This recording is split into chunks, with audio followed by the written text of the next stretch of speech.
বলে দিলেন নবীগণ কুল্লু নাফসিন যায়িকাতুল মাউত সুম্মা ইলাইনা তুরজাউন।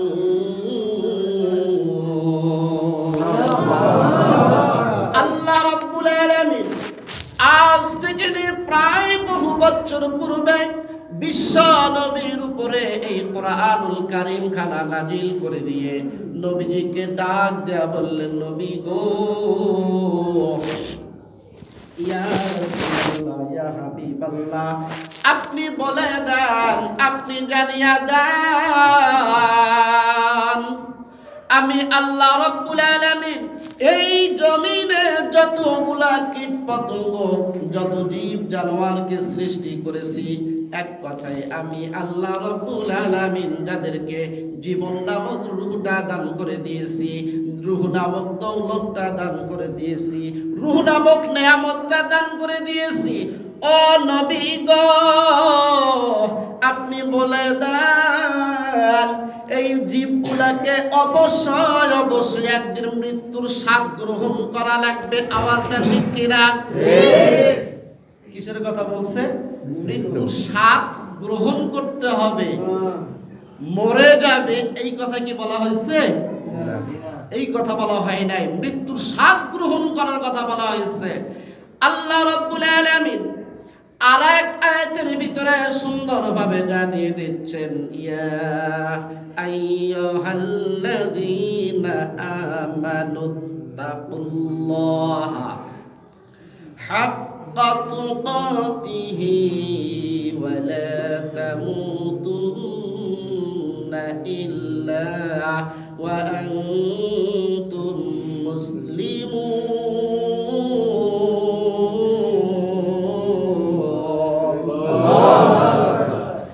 আল্লাহ রাব্বুল আলামিন ডাকতে বললেন, নবী গো, ইয়া রাসূলুল্লাহ, ইয়া হাবিবাল্লাহ,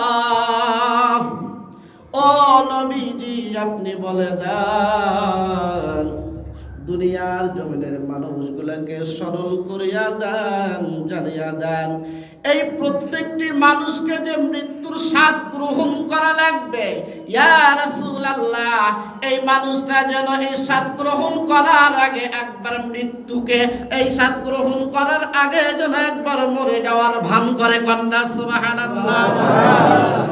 ইয়া আইয়ুহাল্লাযীনা আমানুত্তাকুল্লাহ, আল্লাহ রাব্বুল আলামিন ডাকতে বললেন, নবীজি, আপনি তাদেরকে বলে দেন আল্লাযীনা আমানু, যারা নাকি ঈমান এনেছে, ইত্তাকুল্লাহ, তাদেরকে বলে দেন তারা যেন আমি আল্লাহকে ভয় করে। বলেন আল্লাহু আকবার। কাকে ভয় করার কথা বলা হয়েছে? না দুনিয়াবি কোন নেতা নেত্রীকে ভয় করার কথা বলা হয়েছে? এই কথা কিন্তু একবারও বলা হয় নাই। আল্লাহ রাব্বুল আলামিন ডাকতে বললেন, নবী গো, যেই মানুষটা নাকি দুনিয়ার জমিনের উপরে থেকে আমি আল্লাহকে ভয় করবে, আমি আল্লাহর প্রতি তাকওয়া স্থাপন করবে, ও নবীজি, আমি বলে দিলাম যে মানুষটা পূর্ণ মুমিন মুত্তাকি, পূর্ণ মুমিন মুসলমান হতে পারবে। নবী গো, আমি আল্লাহ রাব্বুল আলামিন বলে দিলাম ওই মানুষটার সামনে যখন আমার পক্ষ থেকে পাঠানো মালাকুল মাউত আজরাইল চলে যাবে, ও নবী গো, ওই মানুষটার ওই সময় যখন তাকে মৃত্যুর স্বাদ গ্রহণের জন্য ডাক দেওয়া হবে, আমি আল্লাহ রাব্বুল আলামিন তার জন্য মৃত্যুটাকে এতটা সহজ করে দেব যেটা সে কখনো কল্পনাও করতে পারে না। চিন্তা করে দেখুন, যদি আমরা আল্লাহকে ভয় না করি, যদি আমাদের অন্তরে মালিকের ভয় না থাকে, তাহলে মৃত্যুটা কত কঠিন হতে পারে। আর মৃত্যুটা আসলে আমাদের কতটা নিকটবর্তী, আমি এই বিষয়টা নিয়ে কথা বলবো ইনশাআল্লাহ।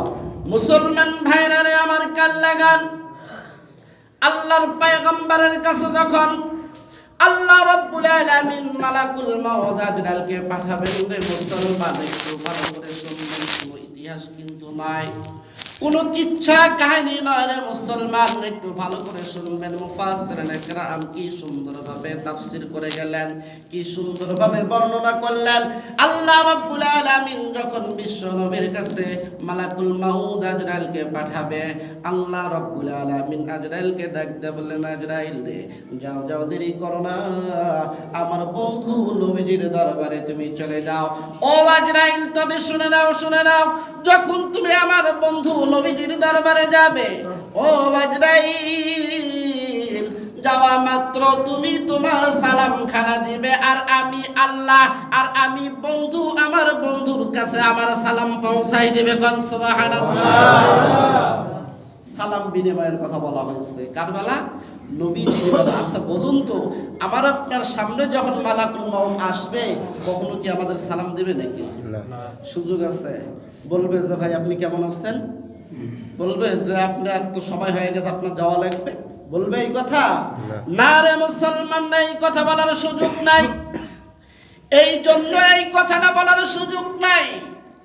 আজকে আমরা জমিনের উপরে যত রকমের অন্যায় অনাচার ব্যভিচার জুলুম অত্যাচার আছে, যত রকমের খারাপি আছে, সবগুলোর ভিতরে আমরা ডুবে গিয়ে আমরা পাপ করতে করতে পাপ করতে করতে আমরা পাপের সাগরে হাবুডুবু খাচ্ছি। কথা কথা ঠিক কিনা? আর এই জন্যই আজরাইল আলাইহিস সালাম যখন আসবে আমার আপনার সামনে, না রে মুসলমান, না, সালাম তো দূরের কথা, আমার আপনার সঙ্গে সৎ আচরণটুকু করবে এটাও আশা করা যায় না। ঠিক কি না কথা? এই যে লক্ষ্য করে দেখুন, আল্লাহ রাব্বুল আলামিন আমাদেরকে হায়াত নামক একটা দৌলত দান করেছে, রূহ নামক দৌলত একটা দান করে দিয়েছে রে মুসলমান। আল্লাহ রাব্বুল আলামিন যখন মানুষের ভিতরে যখন রূহটা প্রবেশ করাইয়া দিল, ও মুসলমান খুব ভালো করে শুনবেন, রূহটা আল্লাহ রাব্বুল আলামিন আলমে আল্লাহ রূহের জগৎ থেকে নিয়ে আল্লাহ রাব্বুল আলামিন রূহটা মানুষের ভিতরে প্রবেশ করাই দিলেন। ও মুসলমান ভাইরা রে আমার, শুধু তাই না, এই রূহটা যখন আল্লাহ রাব্বুল আলামিন আলমে আল্লাহ রূহের জগতে যখন একাত্রিতভাবে সৃষ্টি করেছেন, সকল রূহগুলা আমরা একাত্রিতভাবে আল্লাহর কাছে ওয়াদা করেছিলাম, ইয়্যাকা না'বুদু ওয়া ইয়্যাকা নাস্তাঈন। আল্লাহু আকবার। আল্লাহর কাছে আমরা ওয়াদা করে এসেছিলাম, আল্লাহ সর্বক্ষণিক সময় আমরা শুধু তোমার ইবাদত করব, আর সর্বক্ষণিক সময় শুধু আমরা তোমার এই কাছে সাহায্য প্রার্থনা করব। কিন্তু মুসলমান লক্ষ্য করে দেখুন, আজকে আমরা যখন বিপদের সম্মুখীন হয়ে যাই, বিশ্বাস করেন আমার মনে হয় আমরা আল্লাহকেও ভুলে যাই। কথা ঠিক কিনা? আজকে আমরা আল্লাহকেও ভুলে যাই, আর আল্লাহকে ভুলে যাওয়ার কারণে আজকে আমরা মুসলমান প্রত্যেকটি পদে পদে বেঈমানদের হাতে নির্যাতিত। কথা বলেন ঠিক কিনা? মুসলমান ভাইয়েরা আমাদের স্মরণ রাখা দরকার, মৃত্যু যখন আমাদেরকে পাকড়াও করবে, মৃত্যু যখন আমাদেরকে ধরে ফেলবে, আমার আপনার হায়াতের খাতার থেকে যখন হায়াত নামক দৌলতটা শেষ হয়ে যাবে, আর একটা সেকেন্ড না, একটা মুহূর্ত না জমিনে বেঁচে থাকার মতো। মুসলমান ভাইরা রে আমার, একটা সেকেন্ডও চাইলেও আমরা জমিনের উপরে জীবিত থাকতে পারবো না, কারণ আল্লাহর বরাদ্দকৃত আমার আপনার জন্য যে হায়াতটুকু ছিল, এই হায়াতটুকু আমরা সৎ কাজে আমরা যেভাবে সেটার ব্যবহার করা দরকার, যেভাবে হক আদায় করা দরকার, ঠিক সেভাবে তো করিয়ে নাই, বরং যেটা করার দরকার ছিল না সেটা করে আমরা হায়াতটা